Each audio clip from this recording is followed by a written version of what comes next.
Luke chapter 7, verse 1 through 10. While you're still standing, we believe it's reverent to stand for God's word because it's power and life.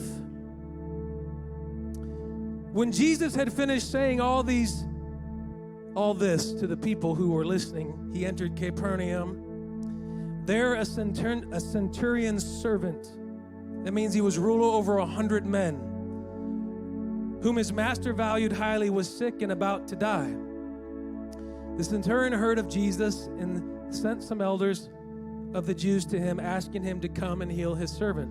When they came to Jesus, they pleaded earnestly with him, this man deserves to have you do this. He's worthy of it, Jesus. Oh, it's funny. Because he loves our nation and has built our synagogue. So Jesus went with them. He was not far from the house when the centurion sent friends to say to him, Lord, don't trouble yourself. This is good, for I don't even deserve to have you come under my roof. Somebody needs to be humble today, like the centurion. This is why I did not even consider myself worthy, here it is again, worthy to come to you, but just say the word and my servant will be healed. That sounds like the song. Just speak it. For I myself am a man under authority with soldiers under me. I tell this one, go, and he goes.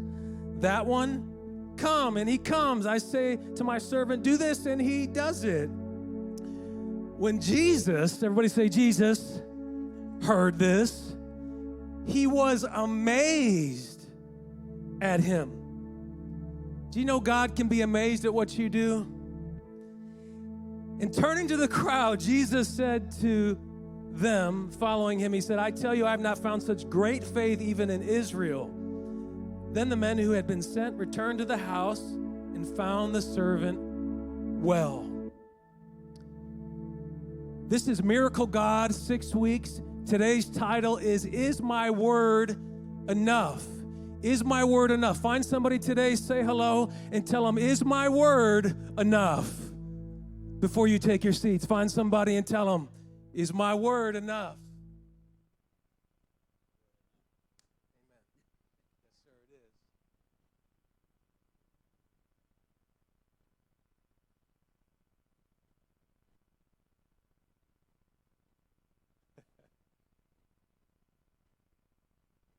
Well, it got lonely up here quick. It's just me. Where'd everybody go?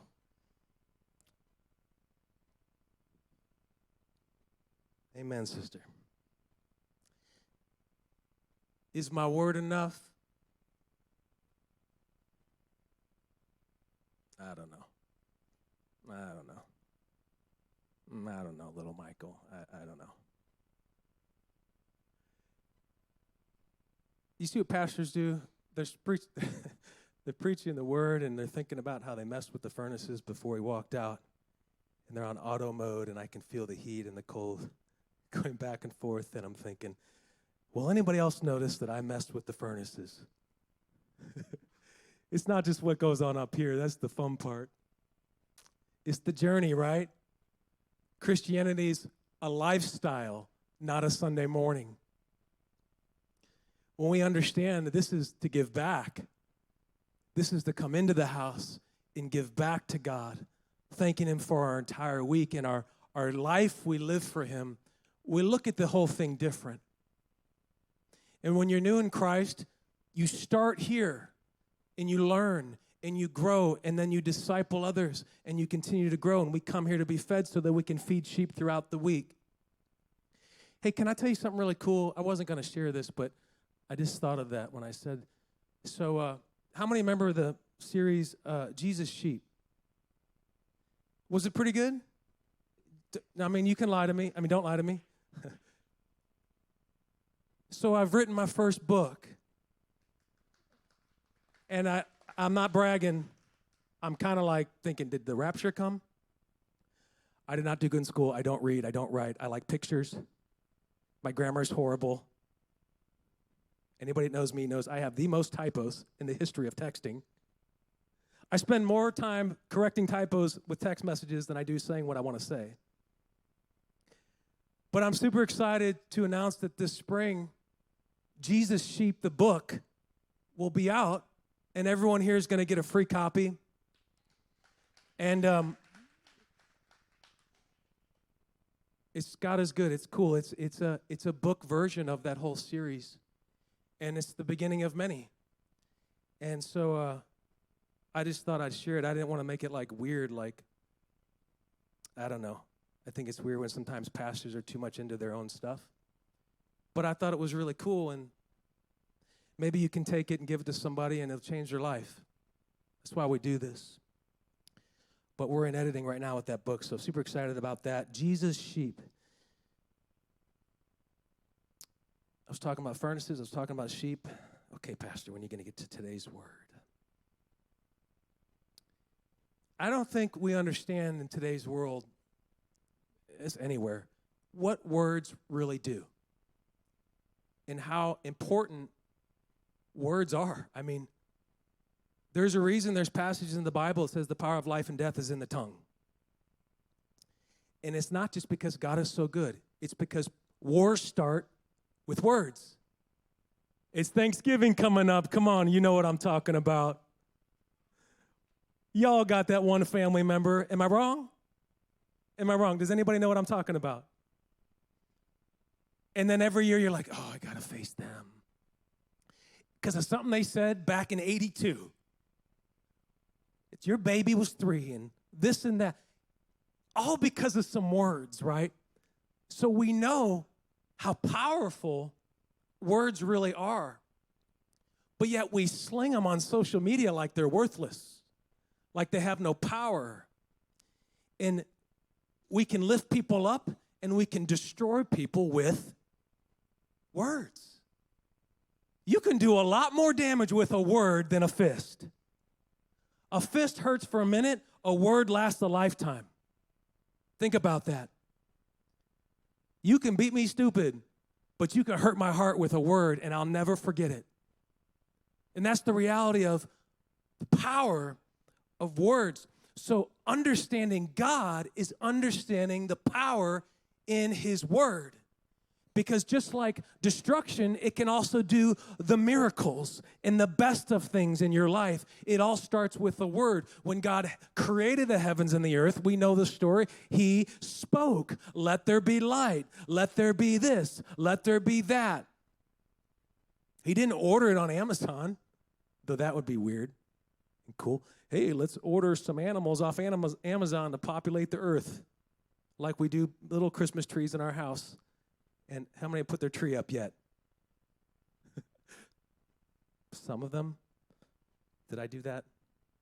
I don't know. I gave up years ago counting because Michelle just adds to the collection year by year. And they're not all big, thank God. There'd be no room left for people. It'd be a jungle. But the latest is what do you call it? The twinkle trees. Has anybody seen the twinkle trend? Home Depot, they have this twinkle to them. They're actually really cool. I said, can we just keep the twinkle tree and not even mess with the big one? Because it's good enough for me. Y'all, I'm a Scrooge. I didn't even do trees for half my marriage because I'm a purist to the Bible, but we're going to talk about that on Christmas. We got a tree. Don't worry. I'm not saying don't do tree. I'm not making it miserable. But we are going to preach a sermon this year called His Reason for the Season. That might be good just to get a perspective to remember the bearded man is not real. And if he is, it's Jesus. Anyway, I didn't mean to get off on that tangent. Everybody knows me, knows that's my thing. It's like poking the bear. Have you ever considered the power of your words? We have seen our words, as we just said, do unimaginable good and unimaginable bad, all from this hole in our face that God gave us to project. You know your mouth is no more than a speaker or a megaphone to what the heart is saying. Ooh, I didn't think of it like that. Okay, Pat from SNL. Yeah, I don't know what's going on here. Your words are no more than your heart coming out through the megaphone of your mouth. Let that sink in. If we were to look closer at what faith looks like, we might consider that speaking God's word is a testament of faithfulness. So to be faithful, you have to speak the good word. You have to profess, do, teach, sing, worship, talk about, exalt, speak out what you want to come out of here. So that means, how does it get in here?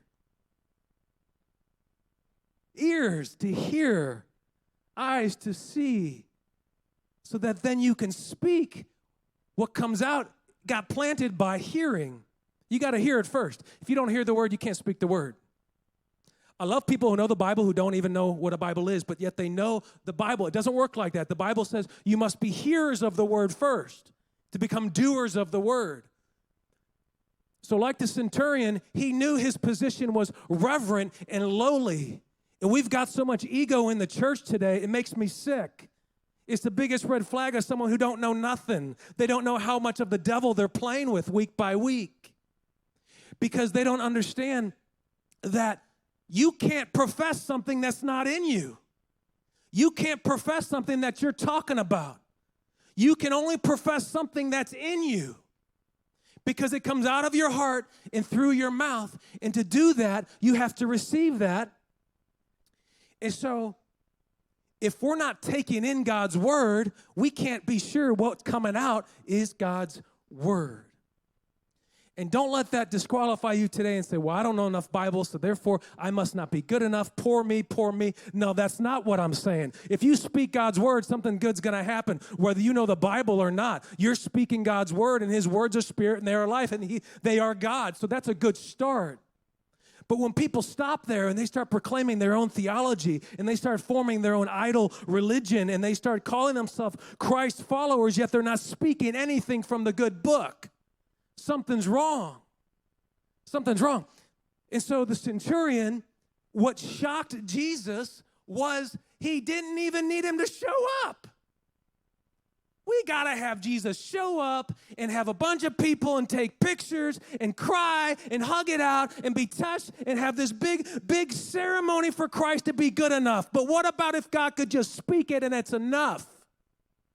Do you remember believing like that? Have you ever believed like that? People gave me a hard time with this church. They said he believes it like if he just expects it from God. Yeah, because if he speaks it, it's enough. Really? They say he believes like a child. I say, good. That's what the Bible says to believe like then. And sometimes you feel foolish for believing like that. But they said that's the only way faith is demonstrated in the Bible is to be like a child. And so I think it's kind of funny. One time somebody said my sermons would be really good for their 10-year-old. I said, good, because they're probably going to heaven then. I thought it. I didn't respond with that. Because the adult was too smart to get a word for something that the 8-year-old was getting good from. He said, oh, this would be so good for my little kid. That felt really good. I'm sure she meant it well. I didn't go any further. I just realized, Mike, this is what you get when you ask for God to do it. It's what you get. Be first. You ever heard it? Go hard. Go all in. Be first. Okay, so back to the word. Faith is not limited to just words. This is important. But it's born from them. It's born from them. Jesus wants to show you that the miracle is in the waiting based on the words of your request. And God will then answer the request. But if we don't ask him, literally ask him, God, help me do this right, nothing will happen.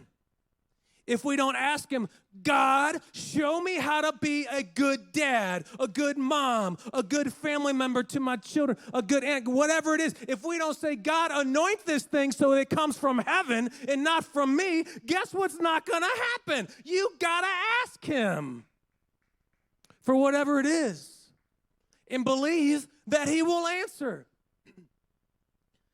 The centurion, I don't know. He's got like crazy faith. So are you speaking in faith today? Is my word enough? Oh, this is going to get good. We're so worried about God's word. What about our own? Is my word, everybody point to themselves, is my word enough? Jesus didn't go to him. They came to Jesus.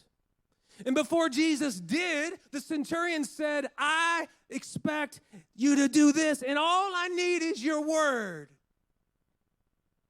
So do you believe, like the centurion, that just bringing your word to God is enough? Who believes that? Good. There is a connection between believing that and recognizing your worthiness in the situation. When I was a little kid, anything my mother would say to me, I would believe. You know, you believe your mom and dad are like superheroes, right? My dad, anything he would say, he didn't have to show it first. If he said it, I believe it. My kids today, if dad says it, well, unless they know I'm messing with them, they believe it. I don't have to demonstrate it first. It's because they trust what I'm saying. And when that kind of trust, think about back when you were a child, and maybe you didn't have a good parent to have this moment with somebody you know, you probably trusted like that, to where whatever they said was gold to you.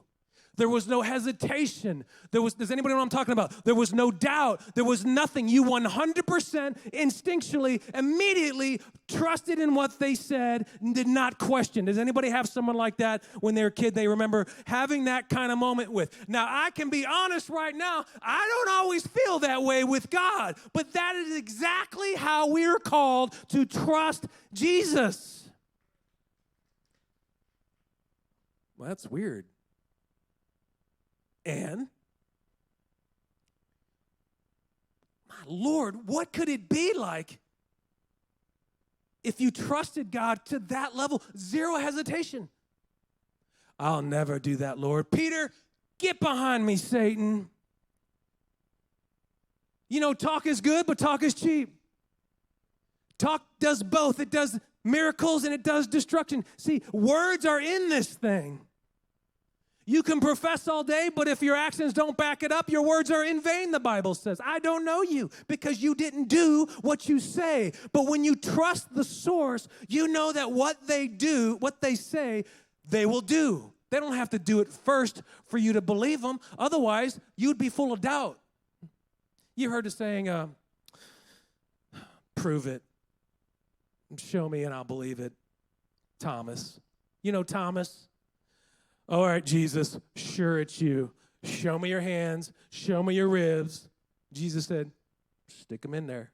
What did he do? He fell to his knees weeping. Now I'm jumping all over the place. This is doubting Thomas in the New Testament when Jesus came back after the resurrection, showed up for a fish sandwich, had a hole in his side. He said, you don't believe it's me? Stick your finger in my side. And Thomas fell to his knees weeping, ashamed of himself for not trusting what God said to begin with. He was with them too. Just because he wasn't one of the 12 doesn't mean he wasn't around. And yet he still didn't even trust really that Jesus would do what he said he would do. So if Thomas will doubt, I'm sure we're going to doubt. But what if we could go back to that 5-year-old self and remember anything they say is gold. Anything God says is gold. The parallel here is the centurion knew he was worthless without Jesus and that he could not do this. And some of y'all are going to be so offended because the pastor says you're worthless without God. I'm not saying your life is worthless, but you are not worthy of nothing that God gave us. That's why there's grace. And so if you don't understand the fundamental principle that you got to have this, then you are not even seeing the gratitude in this, the gesture in this, and understanding like the centurion understood that I've got to have this because I'm dead without. If he just speaks it, I'm not even worthy to go to his garment, he said. That's humble.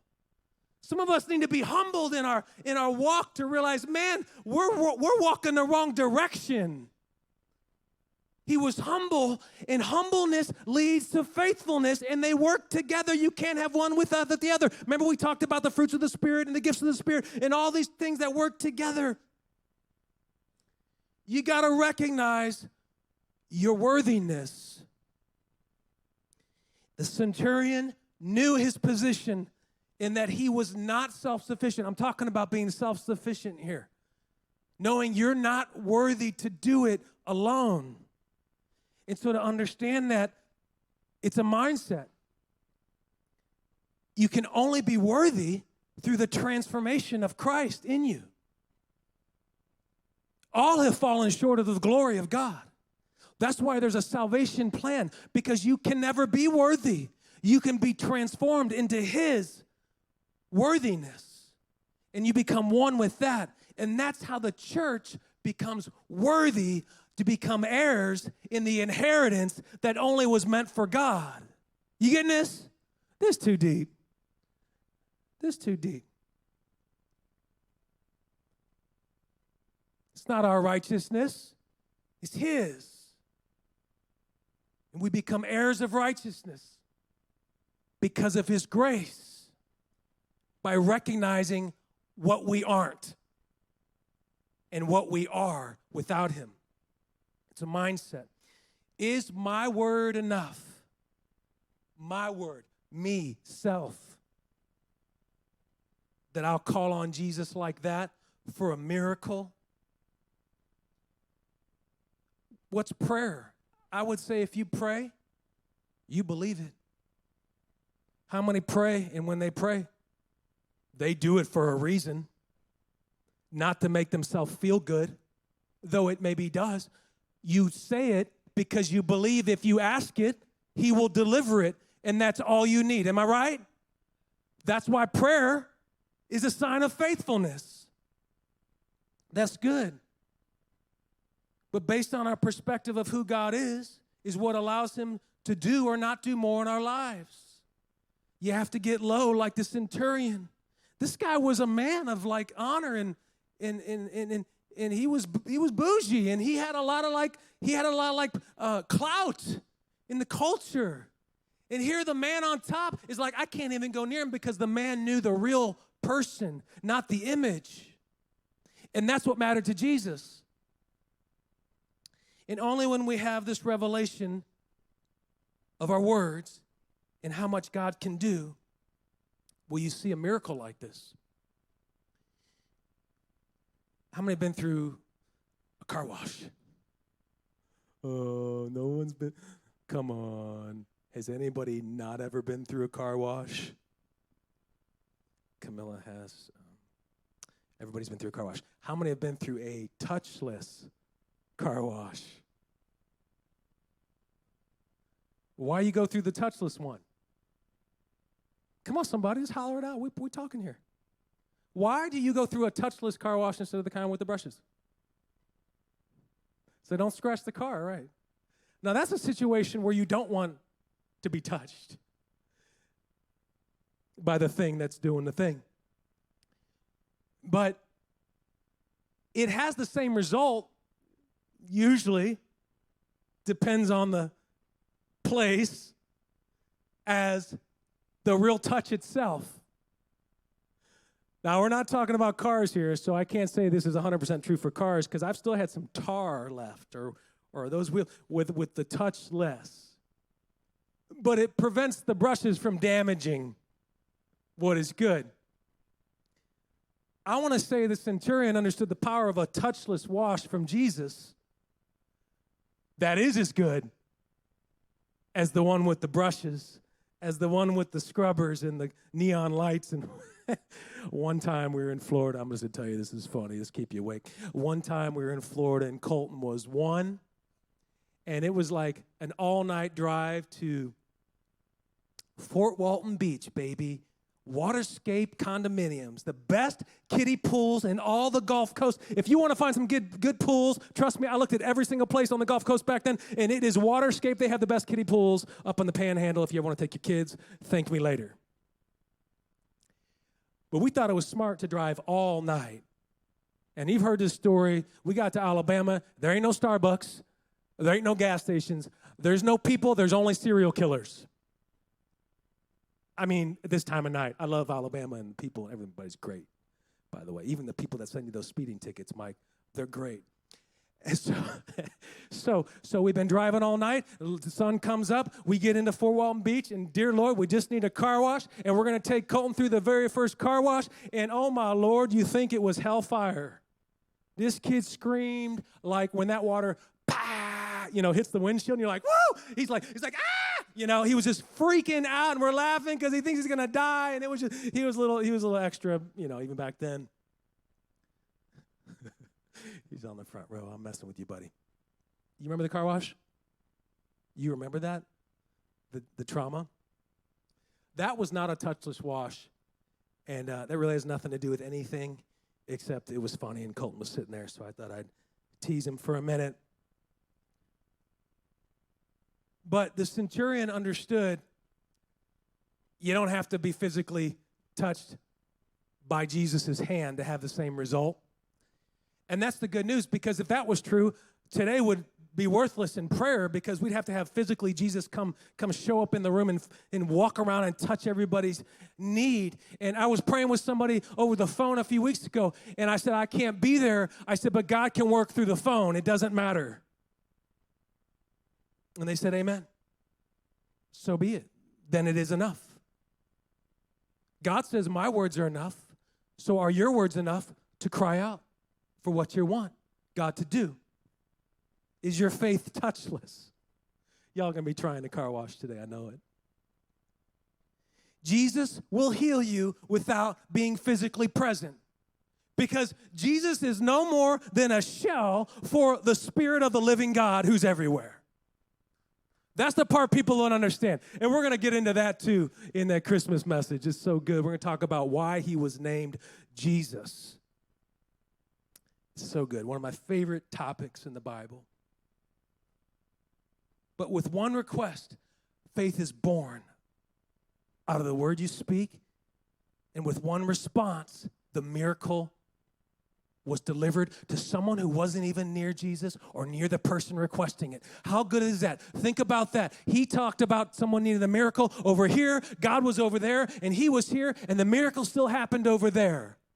That tells me that if you pray for them and they don't even know you're praying for them, and they may be in some other part of the world, God can still deliver them or touch them or heal them or give them direction, all because you acted in faith. It's no different. All of us. You never know.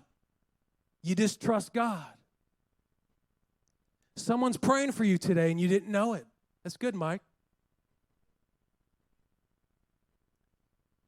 It doesn't matter that you know. What matters is that God's word is true.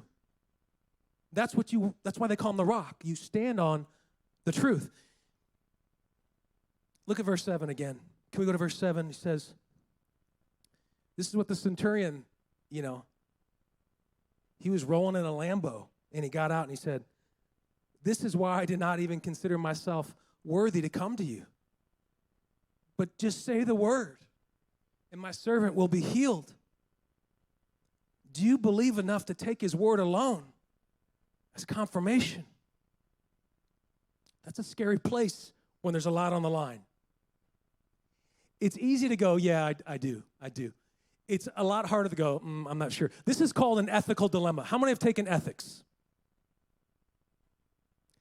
It is one of the best things you can ever do, because ethics will teach you, you can say you'll do this, but when you're in the middle of that, you go, I'm not so sure I would do it like I said I would. Because being in the middle changes how you treat it. It's not black and white anymore. It's blurry. It's a gray area. Because your heart's involved, because your emotions are involved. And that's what an ethical dilemma is. And Jesus was amazed that he would speak like this. Do we got to have the physical touch like the girl with the issue of blood? She physically touched his garment. Or when he healed the 12-year-old, he went to the room and healed the dead 12-year-old while the 12-year-old with the issue of blood, or the issue of blood with 12 years. Remember that sermon? Those were physical encounters. This one wasn't. It's a different miracle, a different reason. Every miracle has a reason. He spoke, Therefore, it happened like the world. So have we forgotten today what our words do? You know, I think one of the greatest lessons I've learned in my life is to understand love in a way that, I'm trying to figure out how to say this. When you realize what you can do to someone else with your words, it stirs you more than how you feel about yourself. And so you see love different. You see the value of people different. You see everything different because you didn't know you had such power inadvertently that can do good and bad. Does that make sense? So like the best love is understanding, you know, you can hurt somebody or you can love them. And just because you don't feel it doesn't mean you didn't do damage. And so that's when the picture of Jesus, I don't know if that's even making sense to you. That's when the picture of Jesus becomes so valuable in your mind. Because when you realize you can innocently do destruction, you realize how relevant Jesus on the cross becomes. Is that making sense? Is this too deep? There's a subconsciousness to the things we do with our words and our actions and our life. And understanding the impact it has is really how you start to see God's love bigger than you could see, because there's an unconditional umbrella to how he does things. And so you start to step back and see, I'm not worthy of that. And so that's the humbling factor that the centurion had, is that he understood that this kind of love and miracle power that God exalts is so unconditional. You got to grasp what I'm saying here, that it's so much bigger, you'll never be able to put your mind around it. You'll only realize it when you're in a pickle and you're like, okay, God, now I think I'm paying more attention to this. And so that's why it's so important that you hear this. And the centurion understood this proactively. He didn't have to fail for him to go, all I need is a touch. He already knew his position. He already had the revelation that the rest didn't even have. Even the people that roamed with Jesus hadn't had the revelation that the centurion had. Just speak it. They were still struggling to do miracles themselves, and they roamed with Jesus every day. So watch this. This is good. Verse 9. When Jesus heard this, Jesus is God, okay? Don't get confused by this. When you see the face of God, when you've seen Jesus, you've seen me, says the Lord. So when you understand that the Lord is walking the earth, and in verse 9 he says, when Jesus heard this, he was amazed at him. And turning to the crowd, following him, he said, I tell you, I have not found such great faith even in Israel, my people, where I came from. God can be amazed by what you do. I just kind of never thought anything would raise his blood pressure. Like, whoo, that's wow, you know. Like, but then I remember he was a man too, and we are made in his image. And everything we feel, he felt. He got mad in the synagogue. Like he has emotion. So if God can get mad and can weep, then he can be amazed at something. And what the centurion did, this is the message. It amazed God. That amazes me, what Jesus said. Even God can be amazed at your faith. Think about it like this. He's watching us every day of our life, every minute, everything he sees. The good, the bad and the ugly, even the things we're not aware of. And then you do something that steps out, and he is amazed by that. We're only always focused on being amazed by him, which is very reverent and very important, but we're forgetting he is amazed by you in what you do. It's not selfish to acknowledge that. He says it right here. He was amazed at what the centurion did, and no one had he seen in that time exalt such faith. Isn't that sad? It's because he was humble, lowly, knew his worthiness in comparison to the Christ. So even God can be amazed at your faith. I can't imagine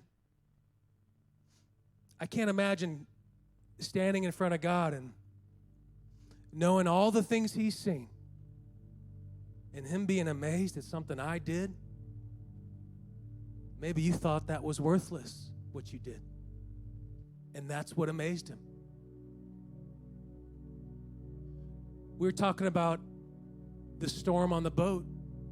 I mean, think about it. It's like your dad when you're 5 on a boat. The storm's scaring you. He calms the storm like you're a child who doesn't understand, and yet he's still amazed. Like I get amazed at my children when they do something for the first time.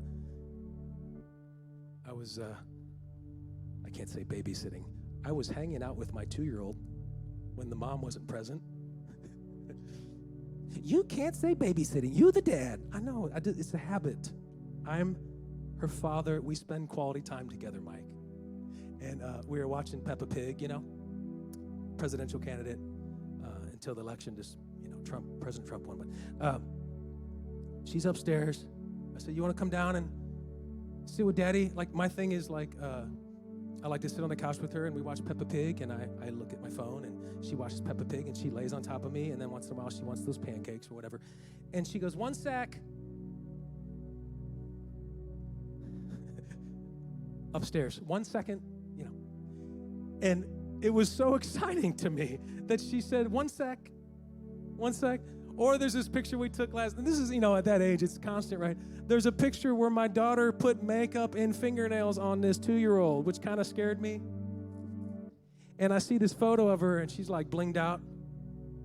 She's even got some jewelry, and she looked so grown.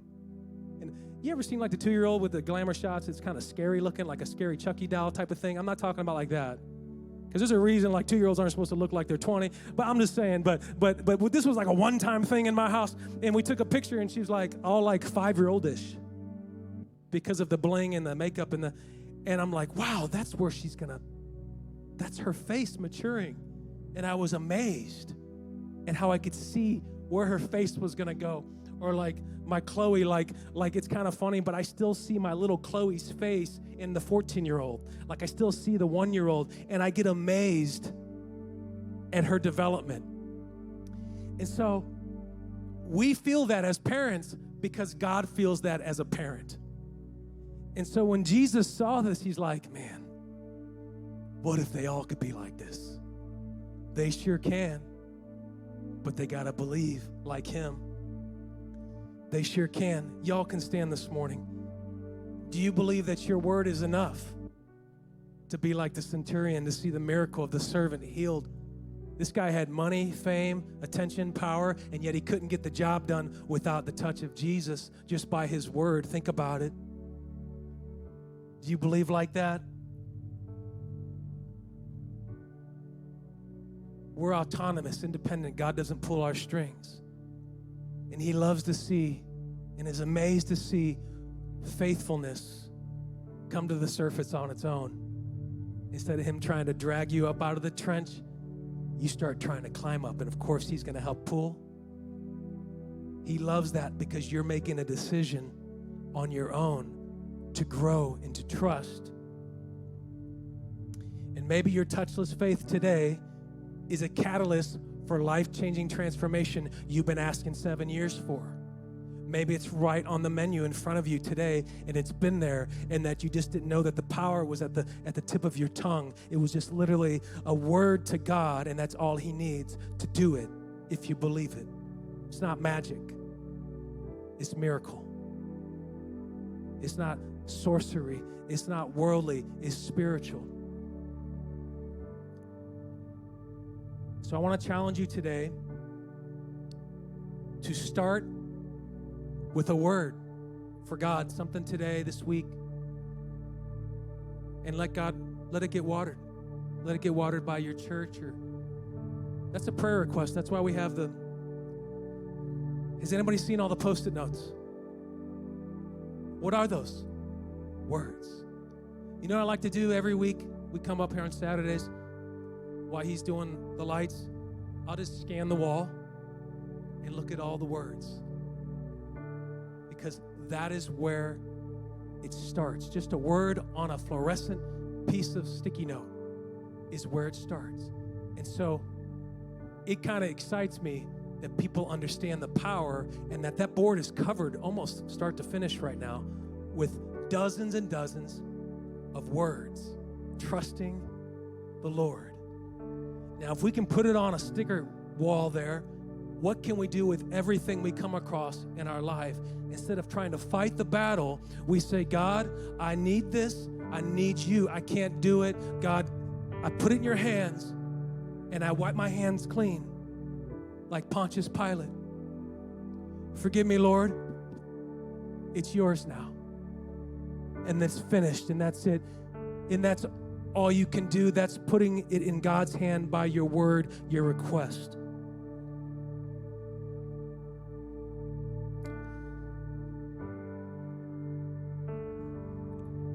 God, we get so flashy with our intelligence.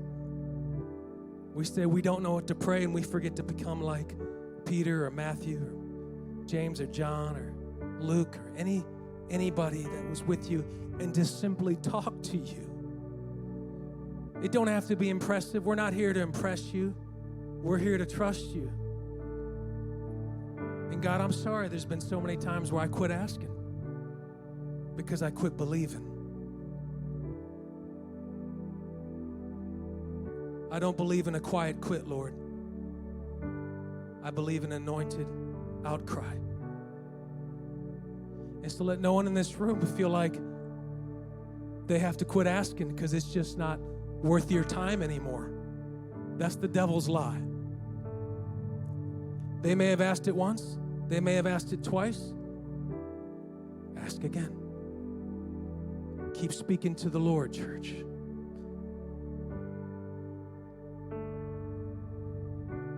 We trust in that. That's all we can do. We trust in this process. We trust hearts will be reached. We trust it wasn't in vain, God. Lives are changed even when we don't see it.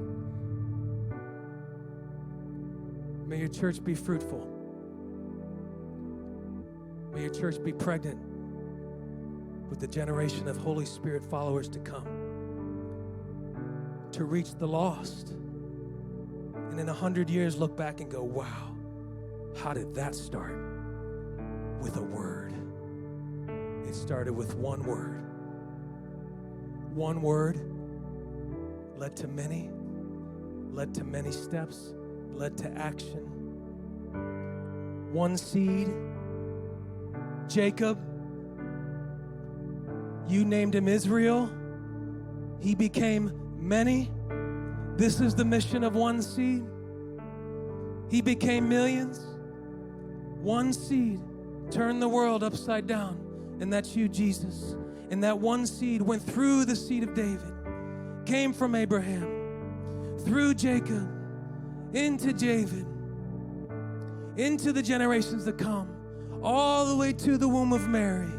One seed did it based on what you said you would do, and you did it.